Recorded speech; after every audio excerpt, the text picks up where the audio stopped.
너무나 익숙하지만 알고 있지 못했던 7가지 사실들, 루나틱 사이클링 컴파일러가 알려드리겠습니다.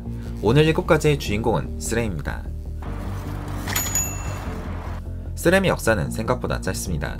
100년의 역사를 자랑하는 시마노, 약 90년의 역사를 자랑하는 캄파놀로, 거기에 비하면 스램은 1988년생이니 할아버지들에 비하면 이제 돈 벌기 시작하는 청년기업 스램입니다.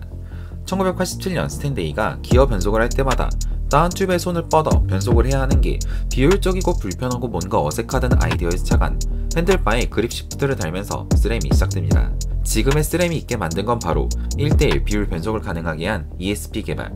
스램의 ESP 그립 시프트는 케이블 오염에 강하고 설치가 더 간단하고 쉬워서 산악자전거 씬에서부터 스램을 시마노의 대항마로 만들어 주었습니다. 이후 2004년 AB들을 인수, 브레이크 시스템을 완성하였고 2007년 내 집 마련의 그 집을 인수, 휠과 스템, 시포스트 등을 완성했습니다. 또한 2011년 파워미터 크랭크 제조업체 커크를 인수, 파워미터 기술까지 완벽하게 구비하여 2015년 드디어 우리가 아는 스램 레드 E-탭을 완성합니다.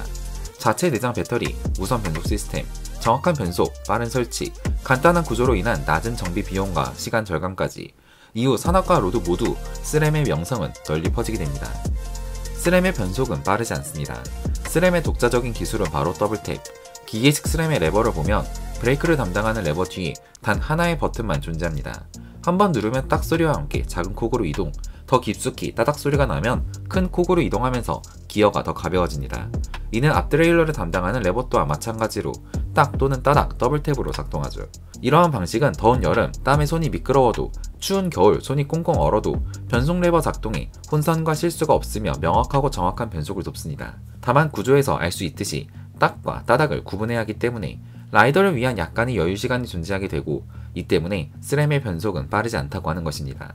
하지만 실제로 사용해본 라이더는 압니다. 이거 시마노나 캄파놀로에 비해 느린 건 결코 아니라는 것을요. 최근 E-탭 전동 변속으로 바뀐 이후엔 현실적인 빠르기 체감을 더욱 느끼기 어려워졌습니다. 스램은 트리밍과 같은 반변속이 없습니다. 앞과 뒤 체인이 대각선으로 놓였을 때 간섭을 최소화하기 위해 시마노에서 요구되는 트리밍이라는 기술, D-i2로 넘어와서는 자동으로 되니 편한 점 중 하나였는데 스램에서는 기계식일 때도 트리밍이 없었습니다. 이는 스램의 독자적인 기술 요 덕분인데요. 체인과 일관된 각도 관계를 유지하기 위해 회전하는 앞드레일러 케이지를 설치한 요 기술은 어느 조합에서도 긁힘이나 마찰 소음 없이 모든 기어 단수를 사용할 수 있습니다. 덕분에 라이더는 스램의 변속을 쉽고 정확하다고 느끼며 이 간결한 요의 매력에 빠지게 되죠.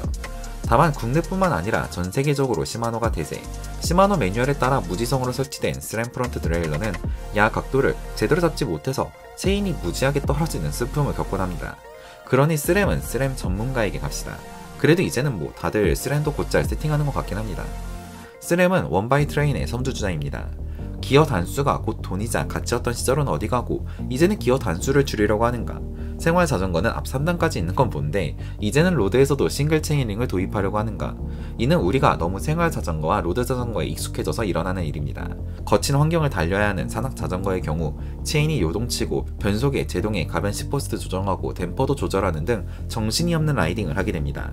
특히 풀샷의 경우 앞드레일러를 어디다가 달지 싶은 서스펜션 구조도 많다 보니 앞기어는 적을수록 좋죠. 싱글 체인링으로 아예 없으면 금상첨화. 그 와중에 뒷드레일러의 기술은 날로 발전해왔습니다. 용량이라 불리는 가장 작은 코그와 가장 큰 코그의 티수 차이, 안정된 변속을 보장하는 이 용량이 점점 커져서 스램 라이벌의 경우 기본적으로 MTB스러운 10-36T가 제공됩니다. 다운힐에서 50, 60에서도 페달을 굴리면서 쓸 일은 없고 90rpm을 유지하면서 시속 36, 37, 그 어딘가 없는데 불편함을 느끼지 않을 투어 라이더라면 변속 트러블이나 체인 떨어지는 데서 해방되는 싱글 체인링을 거부할 이유가 없게 됩니다. 스램은 스페셜라이즈드 타막에서도 보았듯이 그래블이 아닌 로드에서도 싱글 체인링의 진심의 회사입니다. 스램을 사용하려면 허브를 바꿔야 할 수도 있습니다.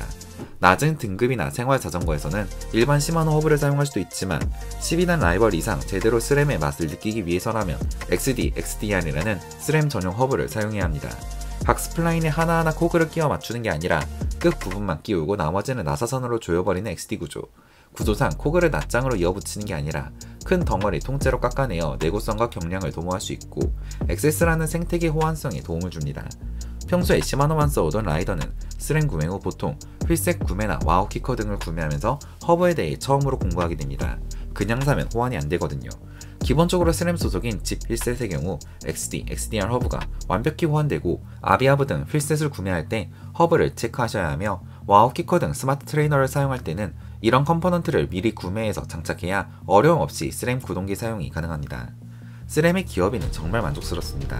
엑스레인지 기어링이라는 스램의 기술, 12단으로 발전함에 따라 더욱 촘촘하고 정밀성이 요구되는 시기에 스램의 이 넓은 기어비 용량은 라이더에게 어떤 경사면 어떤 라이딩에서도 만족스러운 경험을 제공하고 있습니다. 시마노 등 일반적인 기어비가 11T부터 시작되는 데 비해 스램은 10T부터 시작되기 때문에 앞 크랭크 사이즈를 줄여도 동일한 기어 범위를 만들어낼 수 있고 필요시 10에 36T라는 어마무시한 기어 레인지 또한 선택할 수 있는 걸 볼 수 있습니다. 루나틱이 현재 사용하고 있는 스램 라이벌의 경우도 10에 36T 스프라켓인데 다운힐은 다운힐대로 오르막에서는 0점대 기어비까지 마음대로 사용이 가능하기 때문에 만족도가 정말 높은 세팅이죠. 스램 엑스레인지 기어링 조합비를 보시면 넓으면 넓었지 기존 기어비 세팅에서 부족함이 없는 걸 볼 수 있습니다. 스램 엑세스는 하나의 생태계입니다. 생태계라는 말이 가장 와닿는 분야는 아마 애플일 것입니다. 아이폰, 맥북, 에어팟, 아이패드 그리고 애플 TV까지 이 모든 게 유기적으로 작동하며 별도의 선 없이 유저의 니즈에 맞게 빠르고 정확하게 간편하게 움직일 때 우리는 이걸 생태계라 부르죠. 스램의 액세스도 마찬가지입니다. 스램의 전동 부품 및 소프트웨어를 연결하는 새로운 통합 플랫폼 스램의 액세스는 산업과 로드, 그래블 변속기를 넘나들고 로드에서도 레드, 포스, 라이벌 구분 않고 폭넓게 원하는 부품을 원하는 스펙에 맞게 선택해서 이 액세스로 엮어준다면 대부분 사용이 가능한 하나의 생태계를 만들어줍니다. 현실적으로 부품 혼종할 일 없으니 시마노의 디플라이 같은 장치 없이도 언제든 액세스 앱을 통해 배터리 확인부터 변속 세팅을 도와주고 내 라이딩까지 분석할 수 있게 해주는 시스템으로서 와닿을 것입니다. 실제 사용해보면 연결도 안정적이고 상당히 만족스럽습니다. 이외에도 스램을 사용해보면 알게 되는 점들이 정말 많습니다. 시장의 절대 지분을 차지하는 시마노를 사용하다가 스램이나 캄파놀로를 넘어오게 되면 당황하게 되는 점도 많지만 스램은 스램만의 매력과 장점이 넘치는 브랜드이니 다양한 경험을 위해 한 번쯤 스램 액세스 생태계를 맛보시는 걸 추천합니다. 굿모닝 라이세이프 란세킹이었습니다. 감사합니다.